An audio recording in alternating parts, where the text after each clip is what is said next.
Hello friends, welcome to daily exam bytes.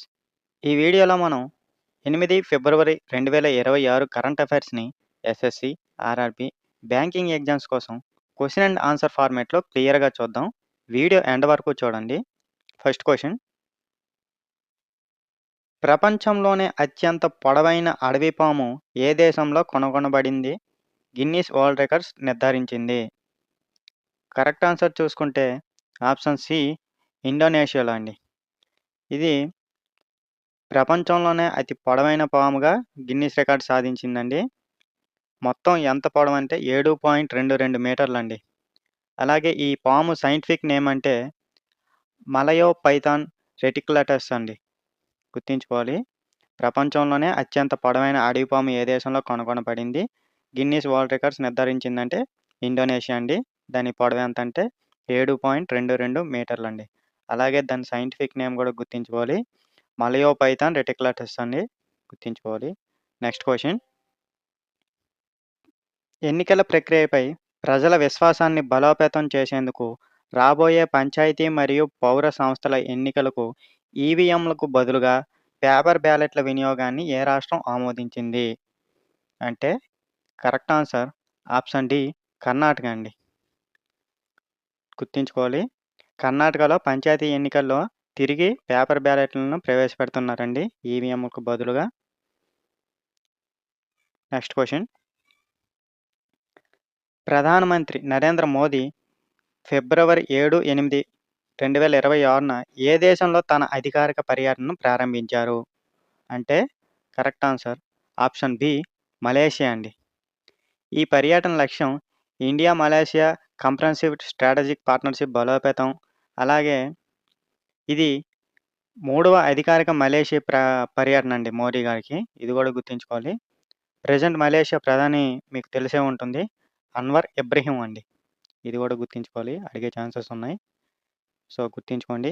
ప్రధానమంత్రి నరేంద్ర మోడీ ఫిబ్రవరి 7, 8, 2026న ఏ దేశంలో తన అధికారిక పర్యటన ప్రారంభించారంటే మలేషియాలో అండి. మలేషియా ప్రెజెంట్ ప్రైమ్ మినిస్టర్ ఎవరంటే అన్వర్ ఇబ్రహీం అండి. ఇది మన మోడీకి అఫీషియల్గా 3వ విజిట్ అండి మలేషియాకి. నెక్స్ట్ క్వశ్చన్: బెయిలీ బ్రిడ్జ్ ఇటీవల వార్తల్లో ఎందుకు వచ్చింది? చూడండి, ఇప్పుడు ప్రెజెంట్ న్యూస్లో మీరు కూడా వినే ఉంటారు ఈ బెయిలీ బ్రిడ్జ్ గురించి. ఎందుచేత కారణం ఏంటంటే option B, India delivered Bailey bridges to Sri Lanka for post cyclone reconstruction అండి. అంటే మొన్న వచ్చిన తుఫాన్కి ఈ బెయిలీ బ్రిడ్జ్ అనేది డ్యామేజ్ జరిగిందండి. దానికోసం మళ్ళీ రీకన్స్ట్రక్షన్ కోసం మన దగ్గర నుండే రీకన్స్ట్రక్షన్ కోసం మెటీరియల్ని పంపించామండి. అందుకోసం ఇప్పుడు ఇది న్యూస్లో కనిపిస్తుంది. ఇది ఎలా పంపించారంటే ఇండియన్ నేవీ షిప్ ఐఎన్ఎస్ ఘరియాల్ ద్వారా శ్రీలంక పంపించారండి. సో ఈ ఐఎన్ఎస్ ఘరియాల్ కూడా మనకు చాలా ఇంపార్టెంట్. ఇది కూడా అడిగే ఛాన్సెస్ ఉన్నాయి. గుర్తుంచుకోవాలి అన్ని కీ పాయింట్స్. బెయిలీ బ్రిడ్జ్ ఎక్కడ ఉందండి? శ్రీలంకలో ఉందండి. ఎందుకు ఇప్పుడు వార్తల్లో కనిపిస్తుందంటే రీసెంట్‌గా వచ్చిన తుఫాన్ వల్ల డ్యామేజ్ జరిగింది. దానికి కావాల్సిన కన్‌స్ట్రక్షన్ మెటీరియల్‌ని మన ఐఎన్ఎస్ నేవీ షిప్ ఐఎన్ఎస్ ఘరియాల్ ద్వారా పంపించారండి. గుర్తుంచుకోవాలి. నెక్స్ట్ క్వశ్చన్: యాంటీ డ్రోన్ సిస్టమ్‌ను మోహరించిన భారతదేశపు మొదటి పోర్ట్ ఏది?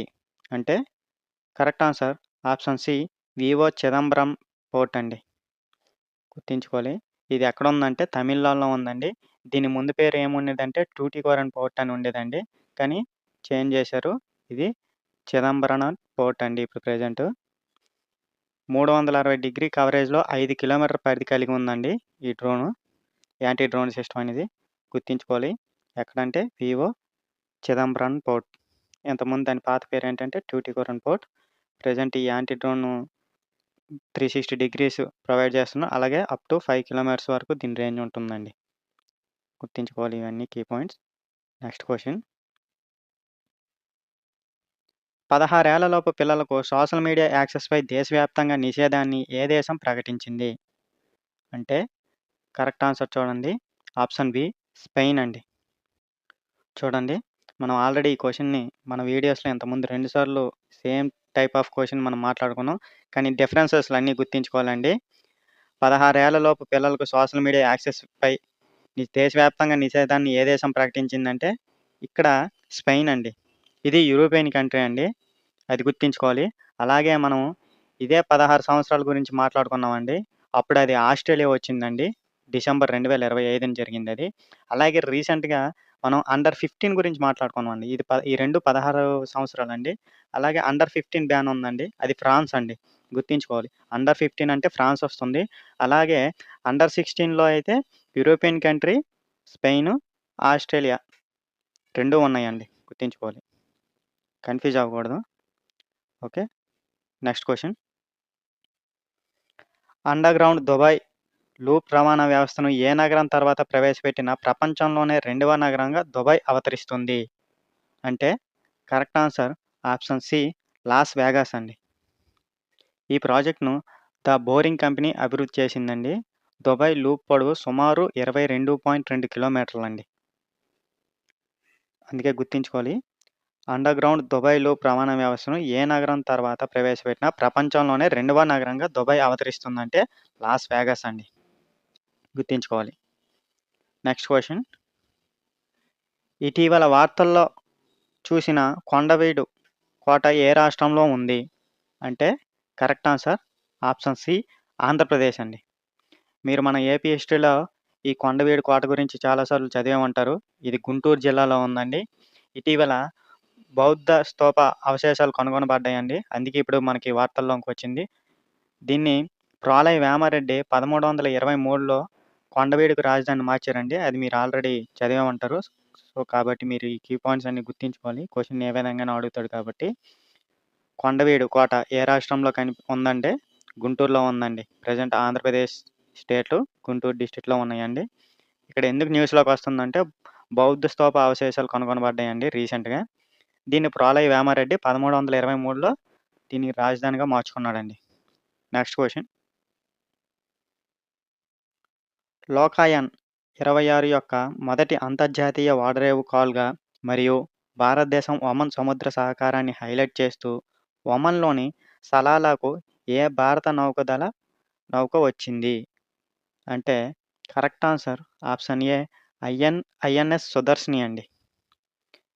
ఈ నౌక 10 నెలల డిప్లాయ్‌మెంట్‌లో 13 దేశాల్లో 18 పోర్టులను సందర్శిస్తుందండి. గుర్తుంచుకోవాలి. చూసుకోండి.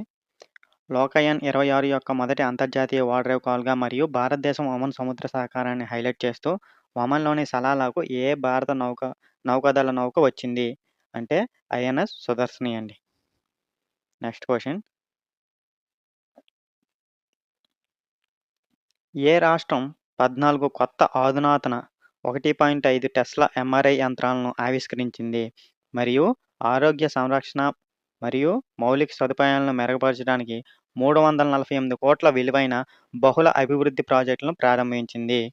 అంటే కరెక్ట్ ఆన్సర్ చూడండి. ఆప్షన్ సి గుజరాత్ అండి. ఈ ప్రాజెక్టులు irrigation, water supply, roads, health care రంగాలను కవర్ చేస్తున్నాయండి. సో, గుర్తుంచుకోవాలి. ఇక్కడ మొత్తం ఎంత 14 కొత్త అధునాతన 1.5 టెస్లా ఎంఆర్ఐ యంత్రాలను, అలాగే వ్యయం ఎంతంటే 348 కోట్లండి. ఈ కీ పాయింట్స్ అన్నీ గుర్తుంచుకోవాలి. క్వెషన్ ఎలా తిప్పినా మనం గుర్తుండేలా ఉండాలి. కాబట్టి ఇవన్నీ గుర్తుంచుకోవాలి. స్టేట్ ఏంటంటే గుజరాత్ అండి. ఇందులో ఏవేవి కవర్ అవుతున్నాయంటే చూసుకోండి. Irrigation, water supply, road and health care రంగాలను కవర్ చేస్తాయండి. అన్ని కీ పాయింట్స్ గుర్తుంచుకోవాలి. Next question. ప్రపంచంలోనే అతిపెద్ద ప్లాస్టిక్ ఎగ్జిబిషన్‌లో ఒకటైన ప్లాస్ట్ ఇండియా 2026 ఫిబ్రవరి 5-10 వరకు ఏ నగరంలో జరిగింది? అంటే ఆప్షన్ బి న్యూఢిల్లీలో అండి. గుర్తుంచుకోవాలి. ఇది వెరీ ఇంపార్టెంట్. న్యూఢిల్లీలో ఇది జరిగిందండి. ప్లాస్ట్ ఇండియా అని ఫిబ్రవరి 5-10 వరకు జరిగింది. దీని థీమ్ ఏంటంటే భారత్ నెక్స్ట్ అండి. ఇది ఎన్నవ ఎడిషన్ అంటే 12వ ఎడిషన్ అండి. ఇది ప్రపంచంలోనే అతిపెద్ద ప్లాస్టిక్ ఎగ్జిబిషన్‌లో ఒకటండి. సో, గుర్తుంచుకోవాలి. ఇక్కడ అన్నీ ఉన్న కీ పాయింట్స్ అన్నీ. ఎప్పటి నుంచి ఎప్పటి వరకు జరిగిందంటే ఫిబ్రవరి 5-10 వరకు జరిగిందండి ప్లాస్ట్ ఇండియా అనే ప్రోగ్రామ్. ఎక్కడ జరిగిందంటే న్యూఢిల్లీలో జరిగింది. ఎన్నవ ఎడిషన్ అంటే 12వ ఎడిషన్. దాని థీమ్ ఏంటంటే భారత్ నెక్స్ట్. గుర్తుంచుకోవాలి ఇయన్నీ. Next question. Quiz of the day అండి. మనం ఆల్రెడీ ఈ క్వెషన్ గురించి డిస్కస్ చేసాం. కరెక్ట్ ఆన్సర్ తెలిస్తే కామెంట్‌లో చెప్పండి. 16 ఏళ్లలోపు పిల్లలకు సోషల్ మీడియా యాక్సెస్‌పై దేశవ్యాప్తంగా నిషేధం విధించిన దేశం ఏది? చూడండి options UK, Spain, Canada, Japan. Correct answer తెలిస్తే కామెంట్‌లో చెప్పండి. యూజ్‌ఫుల్ అనిపిస్తే ఈ వీడియో లైక్ చేయండి. డైలీ కరెంట్ అఫైర్స్ కోసం డైలీ ఎగ్జామ్ బైట్స్ ఛానల్‌ని సబ్స్క్రైబ్ చేయండి. Thank you for watching.